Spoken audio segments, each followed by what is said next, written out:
Now's the time for a great deal on a new Honda. It's time to drive smarter with high-tech features and excellent reliability.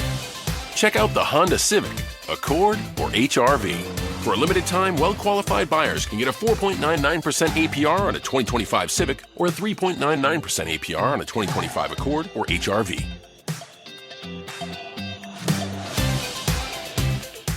See dealer for financing details. Exclude Civic Si and Type R.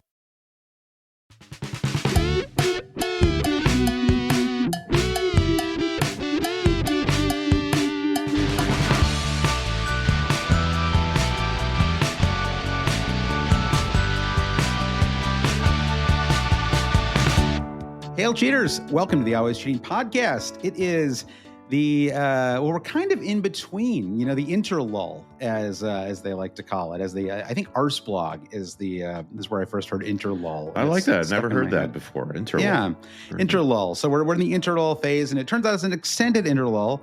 The Premier League is following the Premier League and keeping up with matches. It's a young man's game, Brandon. It really requires you to understand that games will not be every weekend or even every other weekend. Sometimes in the spring it'll be every once a month or so, and that's the phase we're in right now. No Premier League this weekend, no Premier League next weekend. Yeah. Premier League sandwich into the middle of the week, so we'll have a midweek game week 30, which will kick off on Tuesday. So. You know what, Josh? I can't keep up. I'm just going to catch these games when they hit my local streaming service. Then I'll check them out. Yeah, like Drive to Survive style, right? You just want to F1. I'll just watch them all. I'll binge them all once they're on streaming. Yeah, next January. Sounds good. I guess there really hasn't been. I know there's been the all or nothing, like the Man City and Arsenal all or nothings, and I think those are both all or nothings. If not, they're similar kind of series. Yep. But there hasn't been a Drive to Survive.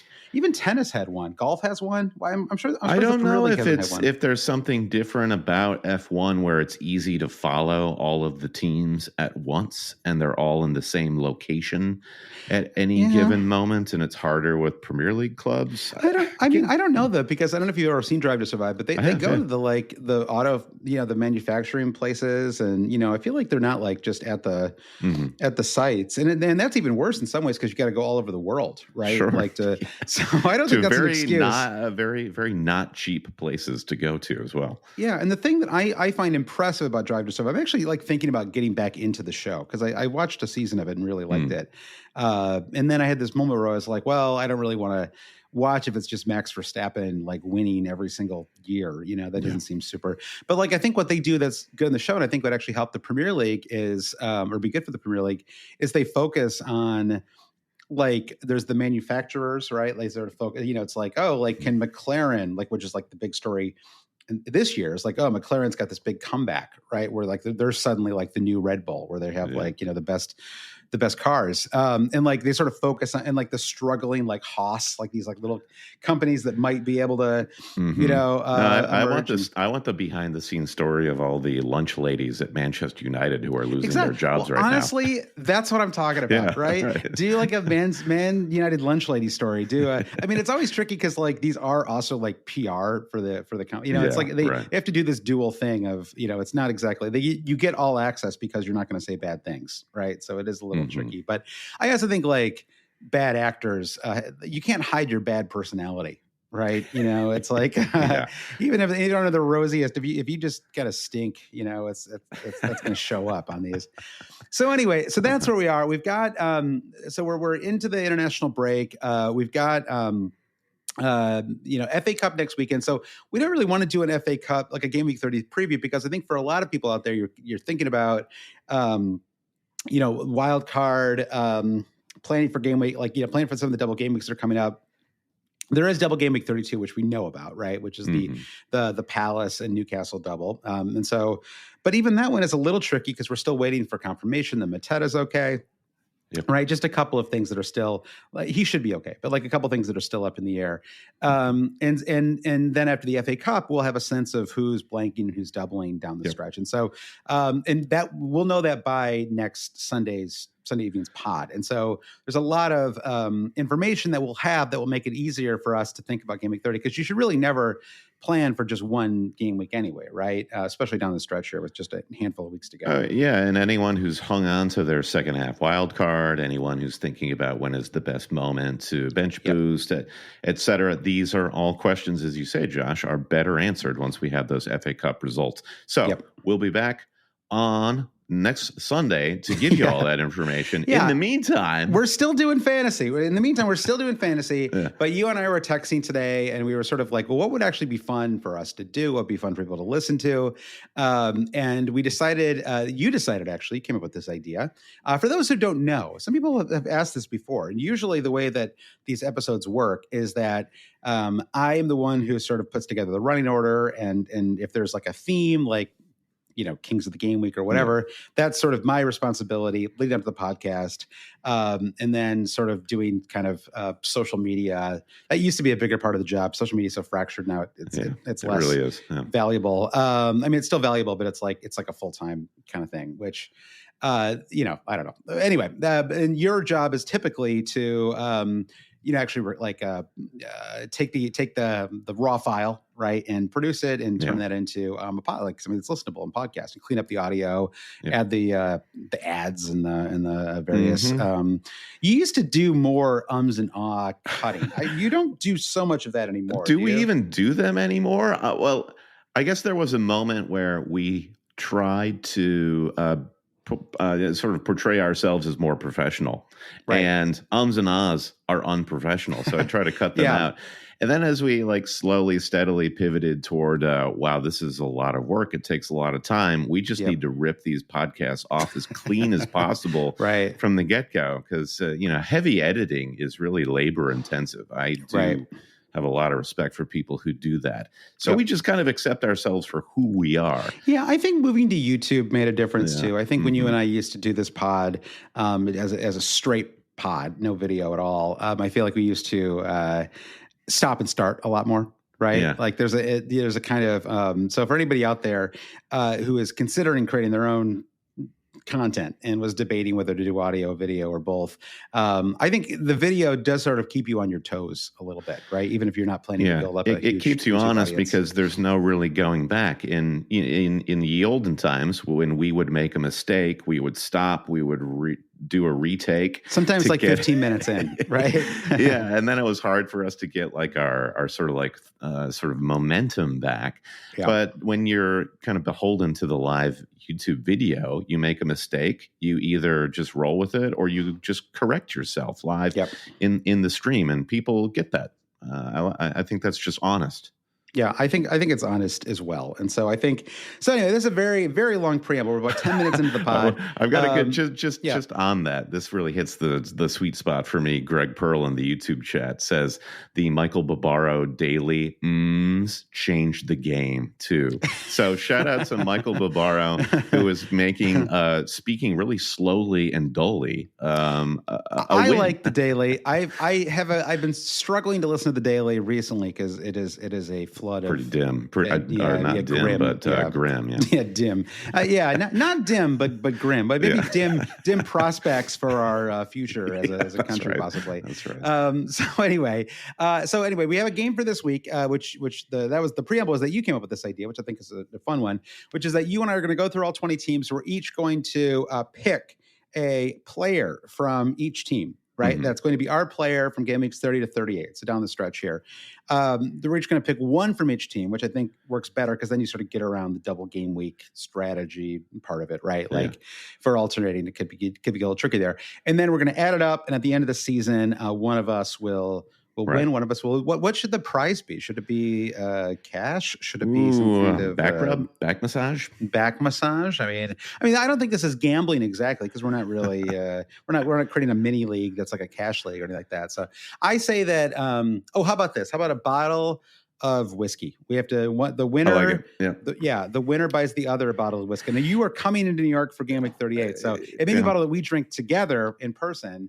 I think that's a beautiful thing. I like it. Yeah. And that's a little tease there for game week 38. I'm going to be in New York. So, celebrating the end of the season. I know. Mark your calendars if you want to spend that with the Cheaters at the Black Horse in Brooklyn. We'll be there. I know. I've been, there are some listener things that have happened in New York recently. And I honestly, to be completely honest, I had this jury duty that went for months, and it kind of ripped my life up for like it was an extended. I've never actually had an experience like this before. It was an extended trial, and I felt like I had to kind of pick I had to recapture my life for a minute. So I just kind of ignored all invitations for a while. Happens. Yeah. No, I like this idea, and I'll tell you why, because all of the liquor stores here in Toronto have pulled all U.S. spirits off the shelves.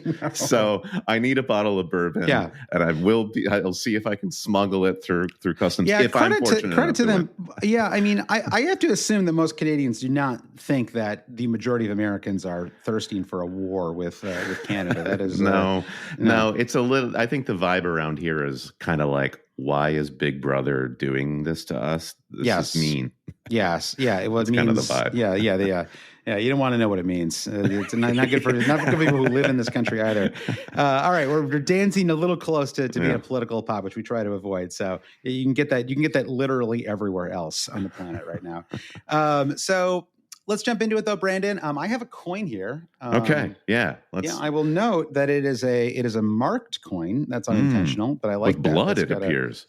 Yeah, some kind of purple. Sometimes you get these coins that just have weird things on them. It's just it looks like people lipstick. Want to see if the coin comes back to them later in their life and they'll recognize it, sort of a thing. I guess so. This is definitely a marked coin, though. I just happen to have it on my table here. So, and then if you pick first, so there's 20 teams, obviously.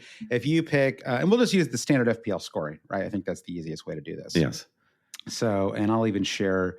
And the reason why we have to flip a coin here, because obviously it's important who gets to Liverpool first. Somebody will pick Salah. And so that's how that's determined. This coin flip determines who gets Salah. And it does work out nicely that Liverpool and Man City are next to each other. So we'll alternate between Haaland and Salah. And all right. Well, anyway, let's I'll flip it. And then you, on three, I'll flip it. You call it in the air. Okay. Ready? Yep. 1, 2, 3.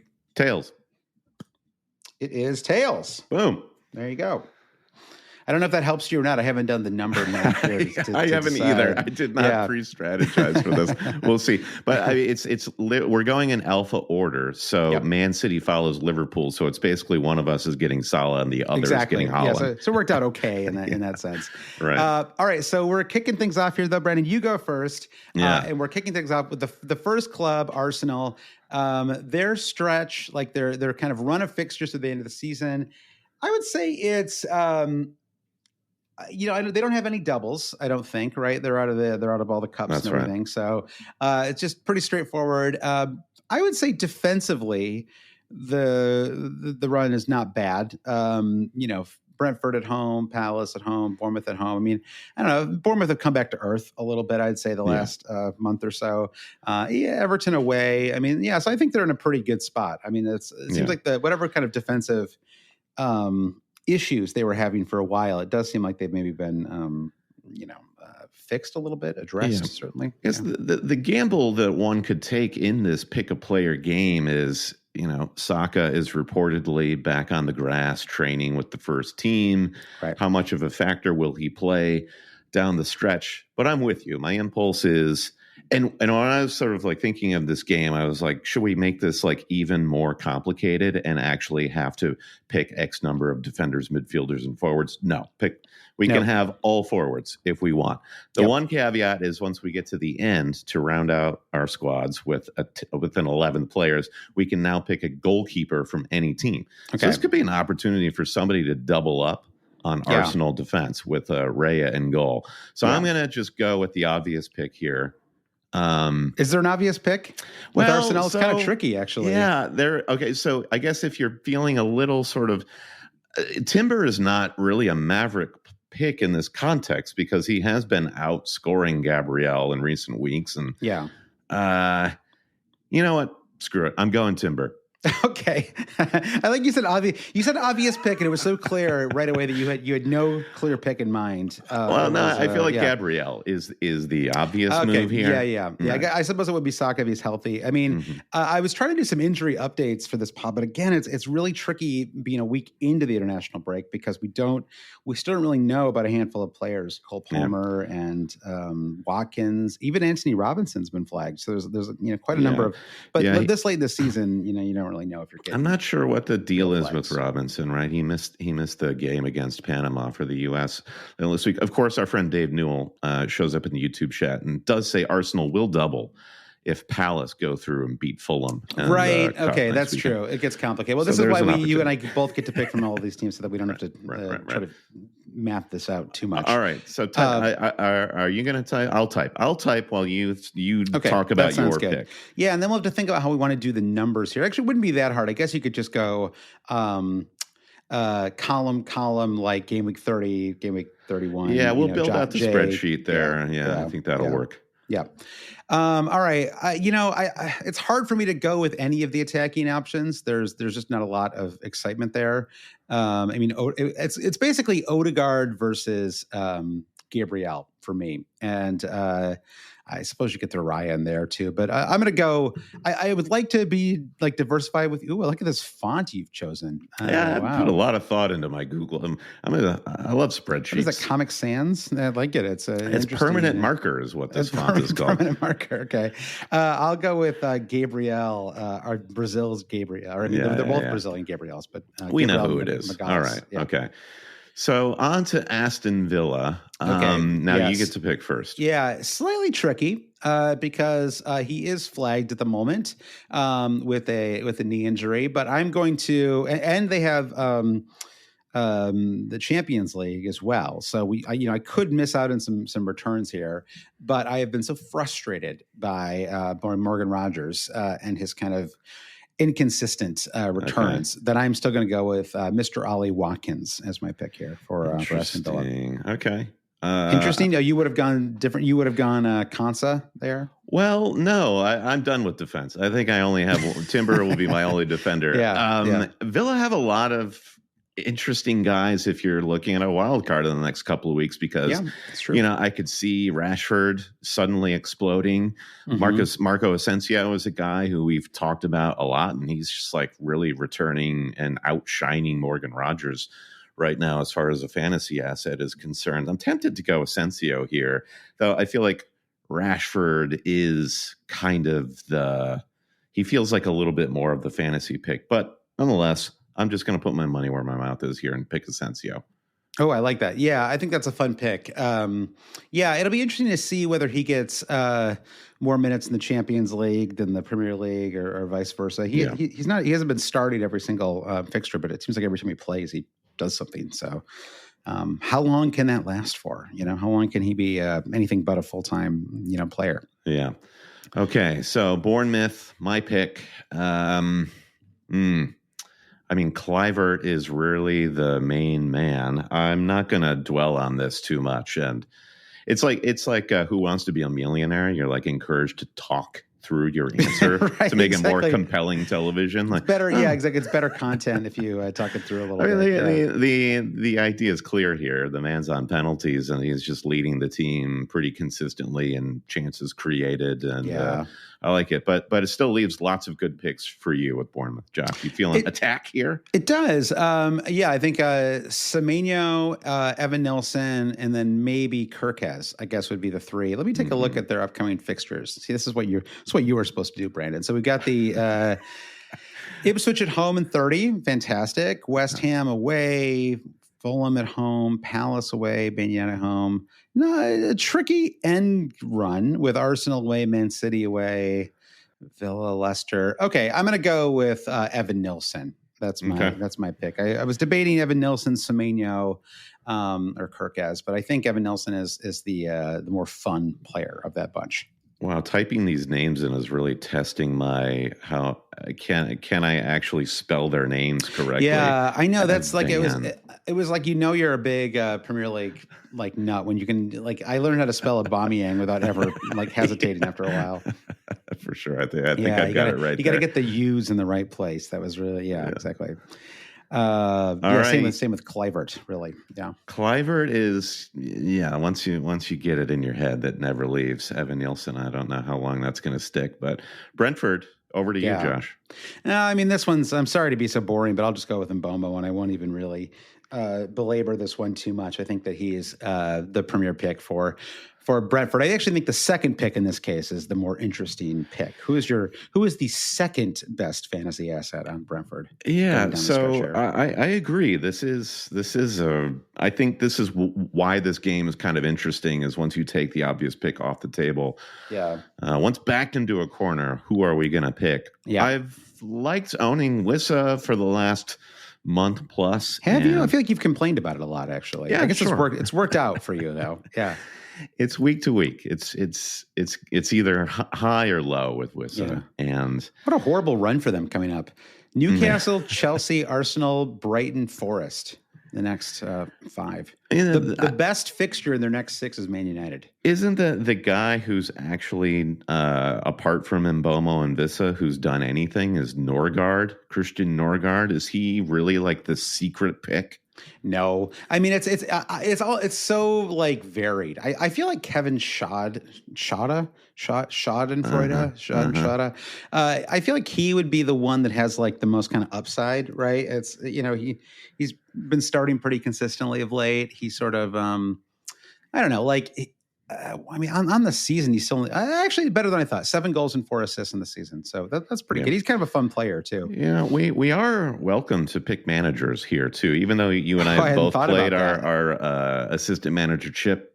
Just anything's on the table here. Okay, how about yes, I like that, but it's a maximum of 1 manager. Okay, like you can't just pick all manager all the way down. Okay, that's fair. That's fair. That'd be OP.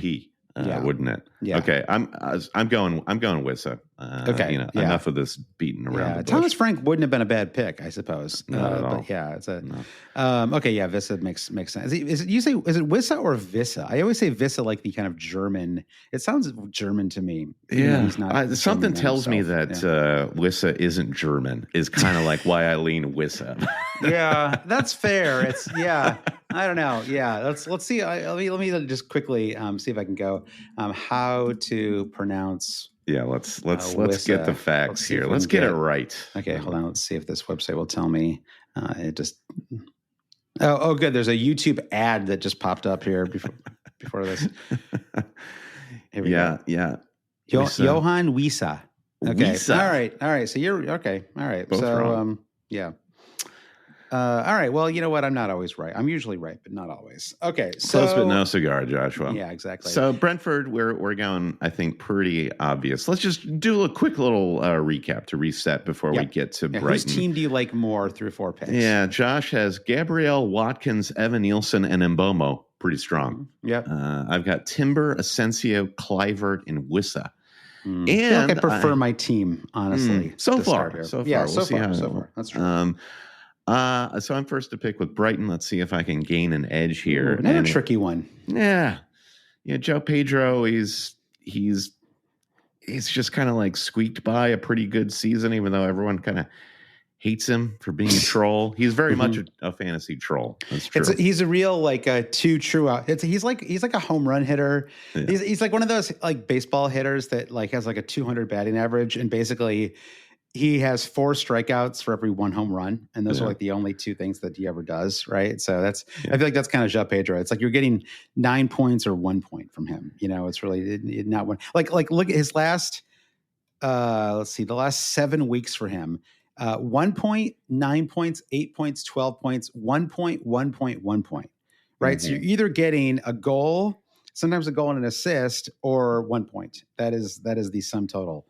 So it's kind of interesting. Yeah, Matoma would be the guy who I feel like he's gotten more steam in recent weeks, but still, it's not like an incredible fantasy season from him. Yeah. He's got 3 blanks in a row heading into game week 30. Welbeck too, back from injury. Yeah. Which then is the wrinkle for João Pedro, because Pedro had some issues getting into the starting 11 when Welbeck was at his best, and some good home fixtures too, if you were willing to consider a Brighton defender. I think I'm going to stick with the attack. And am I going to go Matoma here? I'm going Matoma. Okay. Yeah. If you had gone Pedro, I would have gone Matoma. So I think that is a good pick. It's so wild. Every year there's like, you look at the Brighton like midfield on the fantasy page, and there's just like 13 to 15 players, 75% of them who weren't on the squad last year, right? It's and all of whom are pretty good. Like, it's kind of a wild. I mean, this doesn't even include Enciso, right? Who has moved to Ipswich now. It's a really very interesting squad. So I will go with João Pedro though, just because aggregated over 9 weeks, the final 9 weeks of the season, I feel like I am going to get some goals. So I'm going to get a bunch of 1-pointers and a bunch of goals. So I think that's a good balance. It is a good balance. All right. Yeah. So I thought that was a tricky team. Chelsea. Oh, gosh. Okay. So Palmer flagged. We think he'll be back. Has not had a goal since game week 21. That's crazy. It's crazy. I mean, it's crazy that there's even a debate here. I mean, among who you might consider. I suppose Nkuku would be one option. Pedro Neto, Cucurella, who's been terrific. He's been a man on fire. Yeah, would be another option. Looking at their fixtures, am I going to get enough good defensive matches for him to be an option? Would be the question. Right? We've got Spurs, Brentford, Ipswich and Fulham, Everton, a couple of good ones. I mean, Ipswich and Everton for sure. The end of the season is horrible from a defensive point of view. Liverpool, Newcastle, Man United, Forest are the final 4 matches for Chelsea. So, honestly, if they're in the, they're really going to struggle to get into the Champions League this year. Yeah, and they're in Europe as well. They'll see how far they can get there. Yeah, I think that the end stretch for them is very appealing if you're a Man City or Forest supporter, right? I think it's going to be very hard for them, and maybe, I don't know. I mean, I know you think that Fulham have no chance of getting a spot. You made that very clear in last week's pod. I did, emphatically. Yeah, but I think they have a puncher's chance considering this run out for Chelsea to end the season. So I will go with Cole Palmer. Sorry to be boring there, but that's my pick for Chelsea. Yeah, it's tricky beyond Palmer if you don't want to get a defender. And I think I would have gone Cucurella if you had gone first and picked Palmer. I think I would have gone Cucurella. Yeah, but it's tricky. I do think that the defense has just been their Achilles heel all season. I mean, how much does that bleed into our fantasy takes? It shouldn't totally color it because just look at what Cucurella has done in the last 3 game weeks. Yeah, I think it's between him or Neto, and Neto is not the most likable fantasy asset, but he has been getting the consistent starts, and mostly because of Nico Jackson being out. Neto has been the one that Maresca has trusted basically to play the number 9, even though it's a little more fluid than that. So it's between Neto and Cucurella, I would say. Yeah, I hate this. I'm gonna stick with my take that Chelsea defense is bad, and I'll just go with Neto. And I think worked out for you in real life. Yeah, a bit. Yeah, Palmer walks away with that one easily, though. I think so. I mean, I was trying to make it sound dramatic, but he was kind of always the pick there. Not that I feel great about it, given how I don't feel great about having him on my team right now. So that's all right. All right, Crystal Palace. Now, on the one hand, yes, Mateta seems appealing. On the other hand, he is flagged. We don't know when he's 100% going to be back in the squad. And I think they got the double coming up as well. Their defense has been quite good of late. Kind of a mixed bag fixture wise. But they're enough good home fixtures. All right, It is my pick, isn't it? If I got Neto there. Oh yeah, so I get to pick first. Exactly. I'm just talking for you. So you decide where you want to go here. Yeah. Yeah. I've started you off here. This is the move I'm actually pretty sure I'm going to make ahead of the game week 30 deadline, and it is for Islamari, butchering that name. Sarr. I'm going for Sarr. Interesting. Okay. Yeah. Sarr's my pick. Okay, I like Sarr a lot. I like him as a player. I like watching him play. As a tempting but very frustrating, I'm going to go with Munoz. I'm gonna try to be a little bit different here. Think they could get some clean sheets. He's got the potential for some attacking returns as well. Mateta probably is the pick here for both. He probably should have been one of the two picks here, but I think just given that there's a little bit of risk there, I think that Munoz is right. Mateta's in that zone of I have to see him. In the lineup to believe it. We can't just pick the obvious guys every week either. What's the fun in that? No. Yeah.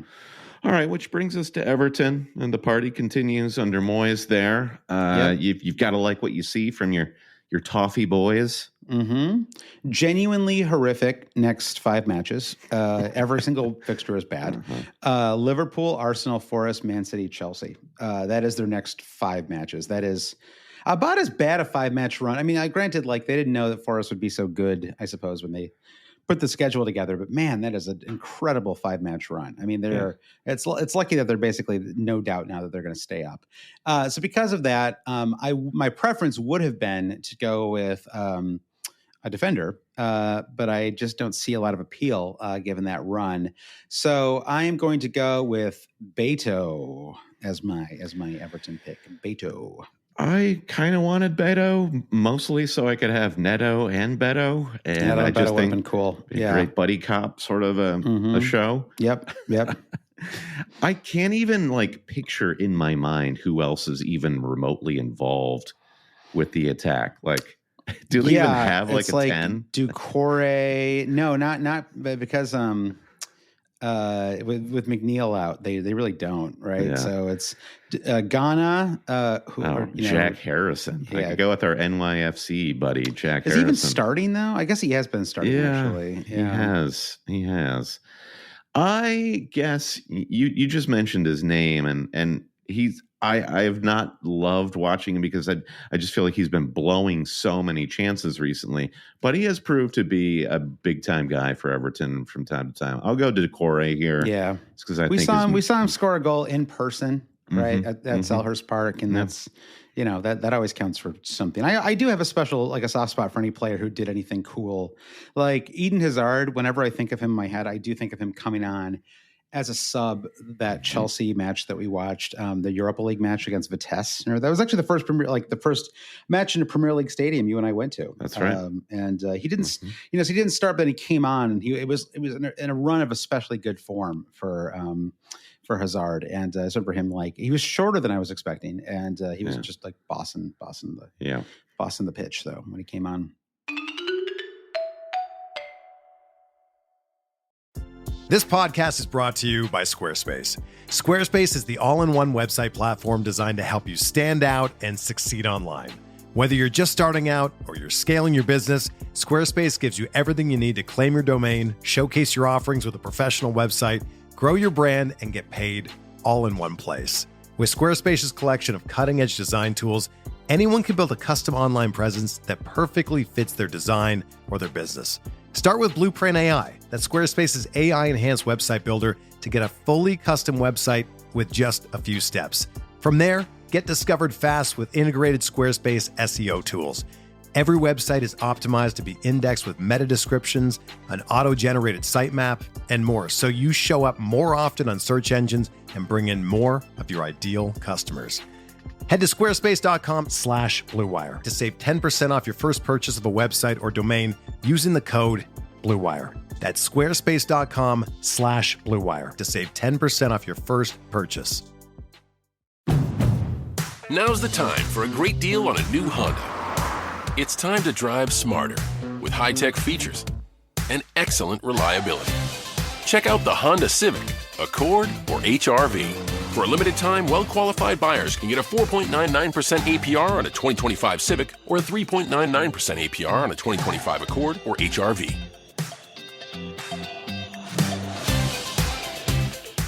See dealer for financing details. Exclude Civic Si and Type R.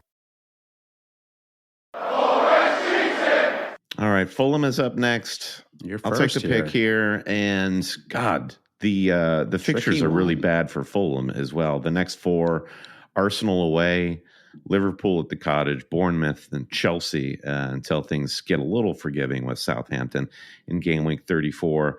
Now, Raul Jimenez, he's been in pretty good form. All things considered, he scored a brace against Canada in the Nations League semifinal. I think the pick is clear here. I'm just going to go Jimenez. Okay. Yeah, I think it's trickier I think the second pick is trickier here. Yeah. I think that there's an argument for just going with Mooney's and just trying to get some like bench goals from him. Yeah. Robinson, I don't like that he's flagged, although I think he should be fine. Just the generic knock on him. But you know, the obvious answer with Jedi is that he just needed a rest. Yeah. They faked an injury. Yeah, totally. Exactly. Southampton, Villa, I mean, their finish is okay. God, it seems like so many of these teams have really rough runs coming up over the next There are handful no of weeks. rules, Josh, again't having multiple goalkeepers. You get a free goalkeeper at the end, but you could get 2 goalkeepers. Imagine that. That's true.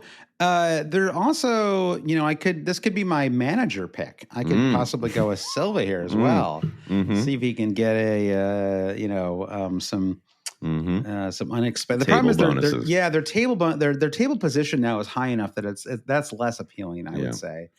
All right, I'm just stalling here while I try to find a pick that I like. All right, I'll stick with what has often worked this year, and I'll go with Anthony Robinson, and I hope that I get something out of him. Got it. Okay. We're picking for the whole rest of the season here. So absolutely. The long haul. Yeah. Take the long view. Exactly. And this, there will be no transfers. None of that business here. No, it is what it is. So you're right. Chips. It is, we're not adding, there's no chips involved here. Not at all. So yeah, nice moment to take the long view. I like that. Which brings us to Ipswich. The long view here is who do you want for their championship season next? Yeah, that's season. Right. I'm driving for next year in this case. There's a chance that it's that we actually do get who is I forget their name right now, the Welsh club that they do the show Wrexham. about Wrexham. Wrexham may actually be in the championship next season, right? They're neck and neck with the Wycombe Wanderers for the automatic promotion. The way they're playing, it feels like it might be a cakewalk for them to get through the playoffs. But you never know.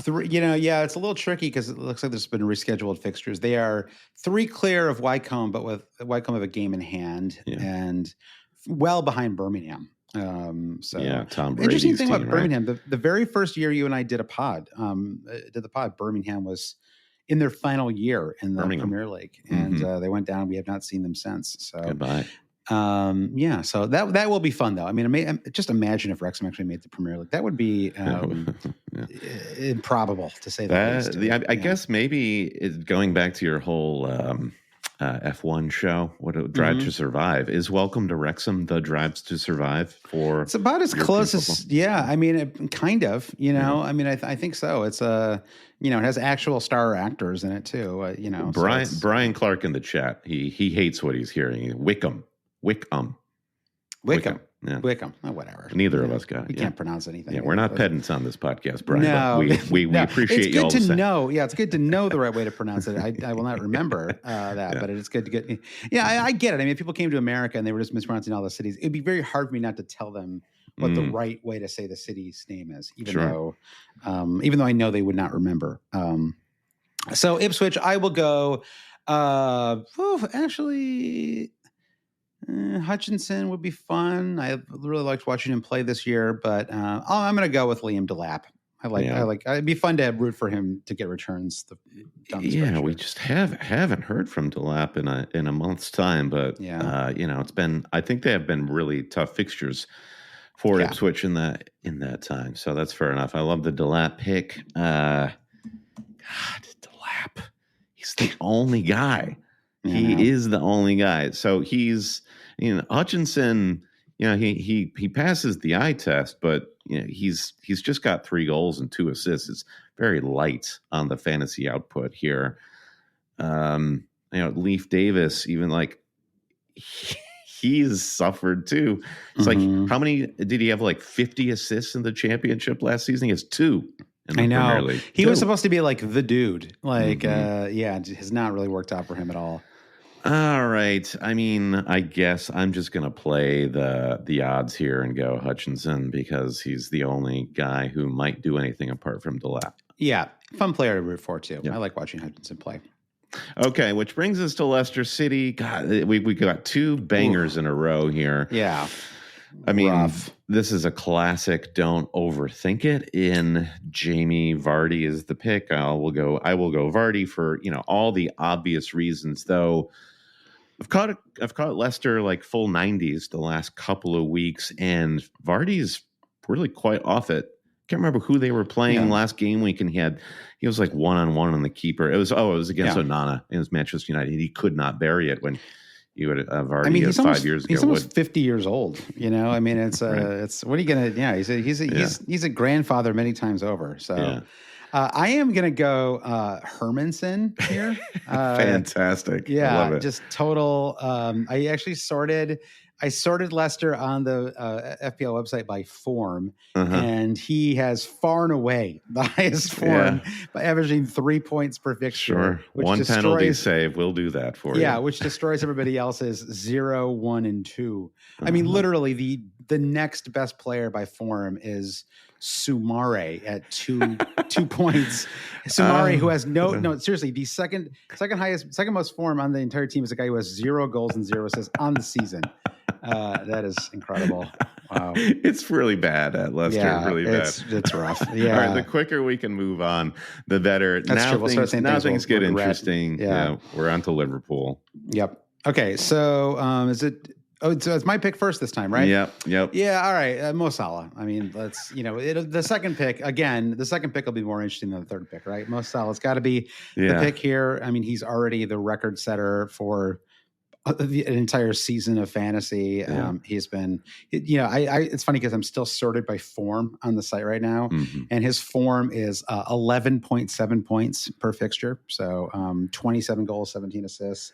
Absolutely insane. What do you think about there is talk bubbling up now of the way forward for the run-in is to drop Salah to optimize for the blanks and double game weeks, and the feeling is I mean, they don't have Europe, they don't have FA Cup. I don't know why he wouldn't play 90 minutes in every single fixture. So I think the question is not will he not play? The question is, well, I think that's part of it. I think that's a little bit part of it, but also the curiosity about Liverpool's form. For one, they look exhausted, and for another, they will have wrapped the league in probably a month's time. And then what happens?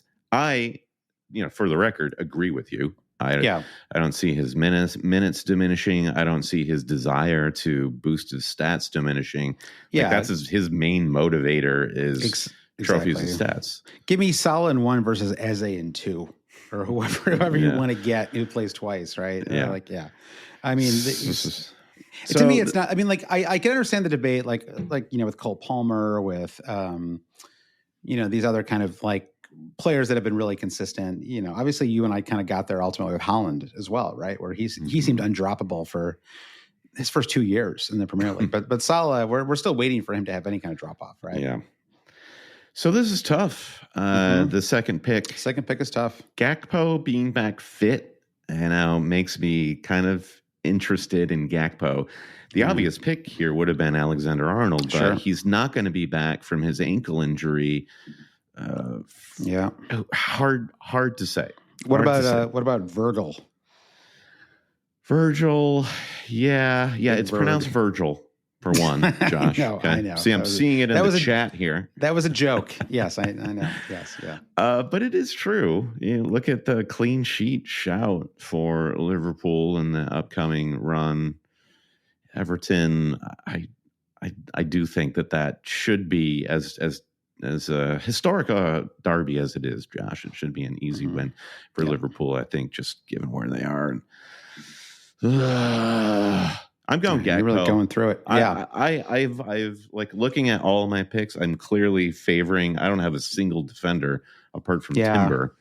But I think they need Gakpo right now. Yeah. I might have gone Diaz, but I think Gakpo makes sense. I think Yeah, you had a lot of ways to go there. Van Dijk. I mean, honestly, if you were to average out the total points for the last 9 weeks of the season for Gakpo, Diaz, and Van Dijk, like I bet they all finish within like 5 points of each other. It feels like it's going to be pretty close there. Yeah, for sure. Okay, so I have the next pick going into Man I thought you were City. going to give me. I thought you said you were going to give me the next pick to be. No, that's fine. No, go ahead. You can go first. Yeah. Okay. Yeah. It's a cruel game. This pick a player game, Joshua. True. Cruel summer, cruel game. Yeah. I'm keying it in right now. Holland, and I'm ready. I'm ready for the Holland assance. Let's make it happen. Yeah, I had him last week. I got a goal, captained him, worked out reasonably well. Should have gone Bruno, but I'll certainly. I'll take an attack and return and a bonus point and a captain. Certainly that worked out. Did you captain Wood last week, right? I did. It was a poor showing for my team. It was slightly poor showing from him. All right. So for Man City, I guess I'll go with Marmoush. I mean, it feels like you got to go there, right? There's no one in the midfield that you can trust, and I'm not sure how much I trust him, but I certainly don't trust the defense, right? So I think he's the pick there. Yeah. Okay. I'm just like refreshing my memory on how we spell Marmoush, and you just kind of sounded out there. Yeah. There it is. Mm-hmm. I like it. I mean, he's quickly grown into a role there where. He looks dynamic. Yes. Right? He looks like a good player. Like he's fun to watch. And yeah. If you were to compare him to Julian Alvarez, he's kind of playing a similar role there. There was something about Marmoush where he feels more mobile and athletic than Alvarez. And I think he could hit some pretty high highs with City in the coming seasons. Yeah, he's 26, a little older than I would have expected. Kind of breaks the mold. I feel like these guys are usually Man City. I feel like they often get. Well, I guess recently they've honestly got some older players. It hasn't really worked out, honestly, but it looks like it's going to work out with him so far. He's played most of his career in Germany. I don't know if you knew that, but he was at Wolfsburg and then Frankfurt the last couple of seasons. So I feel like he was it's on me more than anything else, but he wasn't really on my radar when they made that signing. And he probably pronounces it Vissa all that time. Yeah, he probably pronounces it Vissa. Yeah, exactly. And Wickham. Yeah, there we go. The Wickham Wanderers. All right, Man United. Bruno. Jesus. Easy. Okay. Yeah, my team is looking way better than yours. But yeah, I'm going Bruno. What's the second pick there? Man, losing that coin flip has been incredible for me. We'll see how it all shakes out. I mean, these fixtures for Manchester United are Forest away, followed by Manchester Derby, and then Newcastle. I mean, Bruno is the player to break through all of that noise. Then who do you go for? I mean, Dalot is the only other guy who I even kind of recognize on this list of fit players. It's an interesting. You could look at my boy Dorgo. Obviously, he's been amazing. Red card. How about this? You know what? I'm doing it. I'm going Amorim here. Ooh, that's not bad. That's the Amorim or Onana, I think, would have been the two to consider there. Amorim's got the better form though at 8.5. So absolutely, absolutely crazy the way this the system manager thing has worked out. All right. Okay. Newcastle, So you're Newcastle. up first this time. Yep. I'll take Isak here. And he's got the double, and that feels great. I think that's a slam dunk. I like it. Yeah, I think it's a slam dunk too. I think, okay, this is an interesting one. This could be, let's look at their fixtures. They have the double, of course, in 32. Some good home fixtures as well, honestly. Good game week 38 too. They have a really strong chance of getting one of these Champions League spots, I think. If I had to pick the Champions League 4 right now, I would say I would go Arsenal, Liverpool, Forest, and Newcastle. And I would have Man City and Chelsea outside the top 4. But so I'm kind of debating between Howe and a defender, actually. possibly even like Nick Pope. Yeah, I'll go with Eddie Howe. I know that's like, I'm not going to get my table bonuses here, but I see a lot of wins in the future for them. And lots of goals in some of these fixtures too. So we've both picked our manager. That's good. I like that. Howe and Amarin. Yeah. Would have been funny if we just picked 10 managers each or 20, That's what you call hashtag spirit of the game. Yeah, exactly. Yeah. One each. I like that. Okay. Okay. All right. Well, which brings us to Nottingham Forest, and it's your pick. Yep. Should I?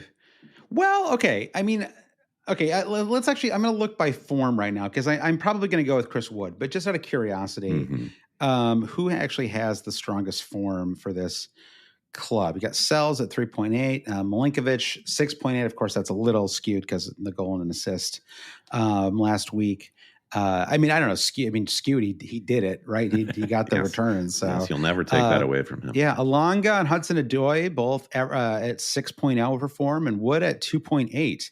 So I mean, you could certainly make a case for not going with him. But it's just been such a special season for him. He's got 18 goals on this season. I'm going to stick with Wood. I'll go with Chris Wood. Yeah, that's fair. And I'll go the other end of it and go with a defender. Forest defense have just really been one of the fantasy stories of the season. And this is finally my opportunity to have Aina in any sort of stake for me. Yeah. And I think basically I'd give even odds to everyone from Sells to Milinkovic to Murillo, Aina. Yeah, Nico you've Williams. always wanted to try Aina. It's like now's the time to do it. So, absolutely. Yeah, absolutely. I've got the freedom to try. Yeah. Okay. Yeah, let's okay. Just So leave that there. Southampton is up next. Oh, Good Lord. Leicester style sorting by form is grim. Hilariously, Juric at 0.5 actually has the lowest form. I don't actually think I knew the name of their manager until just now. I think Ivan Juric. I think I just forgot it. Well, a horrible picture of him too. He looks like he doesn't look like a good manager. No. I guess, he wants your library finds. That's what he's looking for. Oh, where do I go here? It's this is a tricky one. I guess I'll go. Well, it's my pick. It's my pick. Oh yeah, you go first. Yeah. Well, I'm thinking ahead. Once you picked, the fun player is Dibbling. I guess Onuachu has been the guy who, if they are scoring a goal, he's kind of been doing that. It's like kind of weird. It's a lot of bench points, but he's the form player at 2.0 form. Ramsdale. What kind of is this guy getting any saves? He is actually. So if you put the Wolves match in game week 29 aside, it's 4, 6, 8, 5, 5 in terms of he's producing saves. Aaron Ramsdale. Yeah. They're conceding so many goals; it's still averaging out to 1 and 2. But he will start every match down the stretch. There's some value there, I suppose. Yeah, Dibbling though he's missed a lot of matches, a lot of starts. He came on as a sub against Chelsea in game week 27. Bournemouth started off the bench.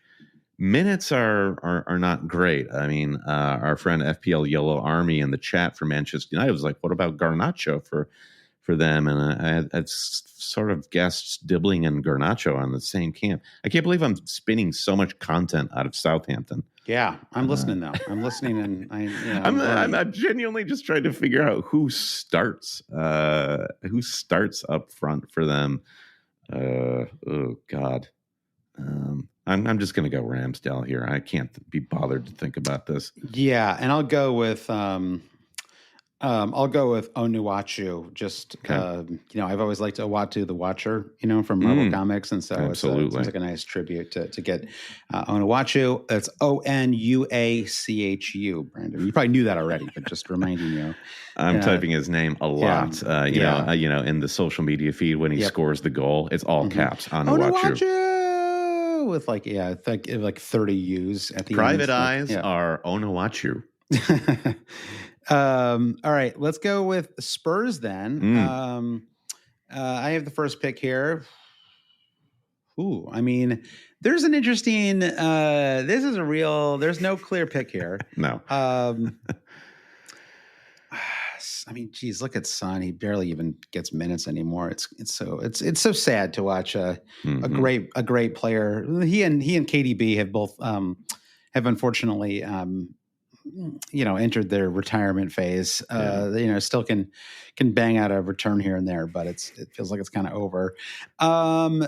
He's back in the squad, finally getting minutes again. I'm going to gamble that some goals will come. I'll go with Dominic Solanke. Yeah, I feel like that's an easy pick, honestly. And it does make, I guess, Son probably the obvious secondary, even though I agree with all your hesitation there.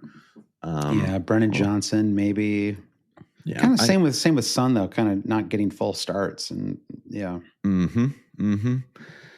This is it. I don't know. Postacoglu's put himself in such a horrible position. Yeah, I mean, I don't know. Maybe he's actually put himself in a good position because now he knows he won't be at Spurs next season. That's true. You can experiment. Yeah, that's true. It's like you're like in America's test kitchen right now. You're just sort of trying some things out. So that doesn't give me great hope that Son will suddenly be back in the starting lineup. But there we go. I've cast my lot. Okay, I like it. All right, West Ham is up next. Brendan, you got the first pick here. Jared Bowen. I think he's looked great. Finally got an easy one. Yeah. Yeah. So. I think the second pick is pretty easy too. I'm a huge Souček guy. Curly Sue. I'm leaning there. I mean, it's hilarious. Like it's he's just like the obvious pick. Their defensive midfielder is the obvious pick. I mean, Wan-Bissaka has had some nice moments recently. Up to 2 goals and 3 assists, which for him is massive. Run of fixtures isn't terrible. But any chance to have Souček is I can't pass it up. So you're right. I'm going to go with Tomas Souček. All right. Well, I'm going to put the T in here just to make sure we don't get it twisted. So T. Souček, and that is not a K there. I'm not going to include the diacritic over the C. No, that would be fun to do, but yeah. All right, last club. It's Wolves. Oh, and I'm first here, right? Let's see, Wolves. So when is the Cunha suspension over? He's back on April 13th, which is you're going to miss a few weeks, but he's just so clearly I know the guy. And I'm going to miss West Ham and Ipswich too. Like what a crazy red card that was. Oh, I mean, it's a Strand Larson. Well, he's got a hand injury. That doesn't bother me. You shouldn't be scoring with your hand anyway. Can't even use it. Yeah, it's illegal. Can't even use it. I mean, he hasn't necessarily been the most consistent starter. He did have the brace, though. You do know with the hand injury that Strand Larson is not going to be outfield player in goal, though. So that kind of diminishes his appeal. That's true. If there's a red card and he needs to, like the other keeper's injured, he needs to step in and try to save a pen or something. He can't do it.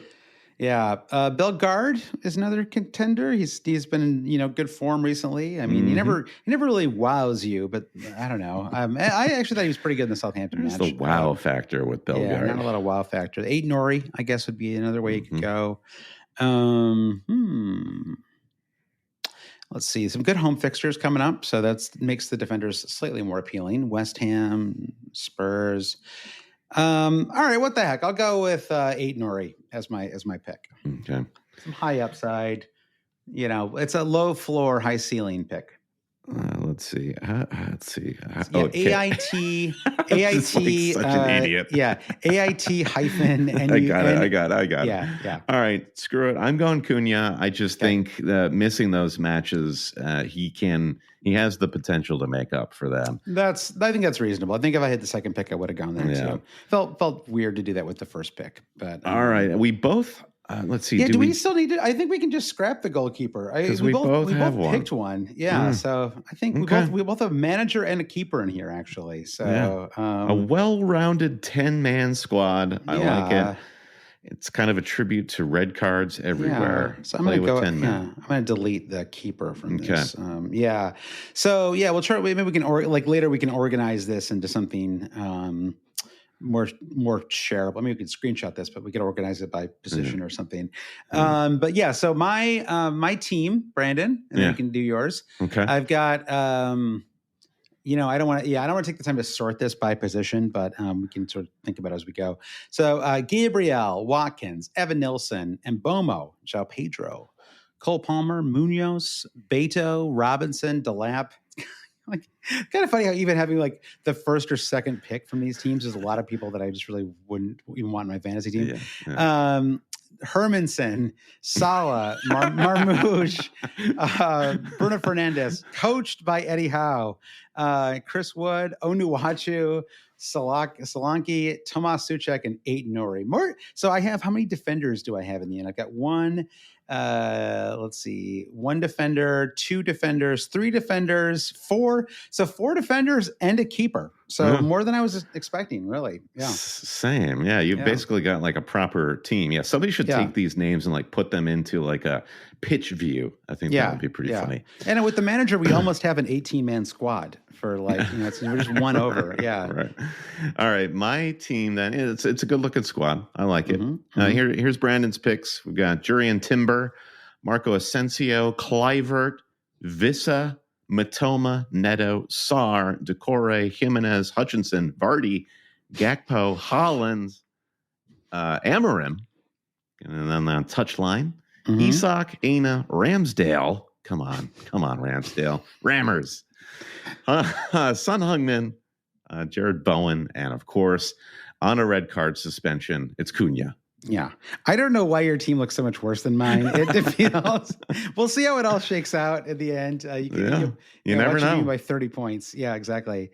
But I guess I got kind of lucky with the Sala Fernandez was the real. Yeah, that really is the one. More than anything else. But you still, Isak and Holland is a pretty good front too. And the double there, would you want? I think I'm most curious how Sarr versus Munoz shakes out, especially with Palace having the double in 32. Yeah, Sarr Munoz is interesting. Hermanson Vardy is kind of a fun one. Can Marmouche hang with Holland? Can Amorim hang with Bruno Fernandes points wise?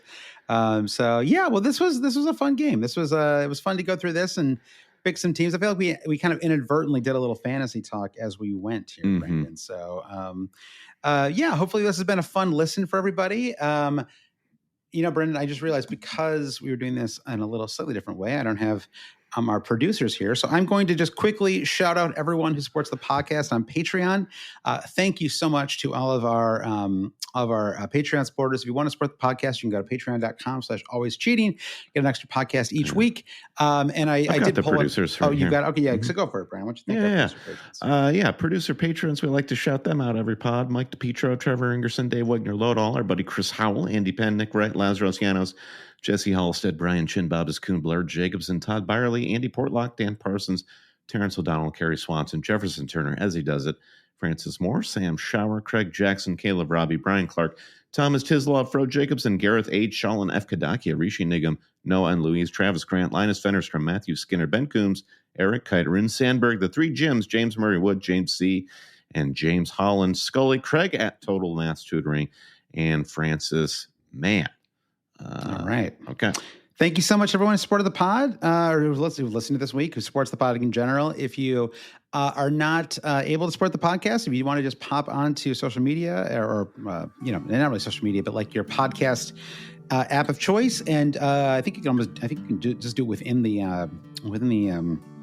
the show itself. You can give the pod a 5-star review, and that helps more people find it. So that's always very much appreciated. But have a great weekend, everybody. More to come next week, a proper Game Week 30 preview. We'll have some post-FA Cup takes as well. So thanks, everyone, for listening. We'll be back soon. Bye. Bye.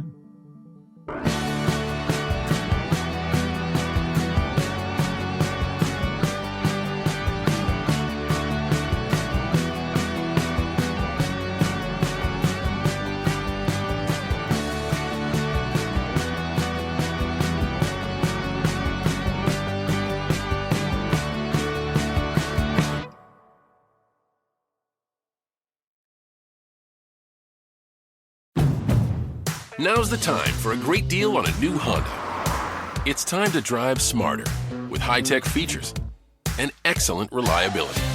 Check out the Honda Civic, Accord, or HR-V. For a limited time, well-qualified buyers can get a 4.99% APR on a 2025 Civic or a 3.99% APR on a 2025 Accord or HR-V.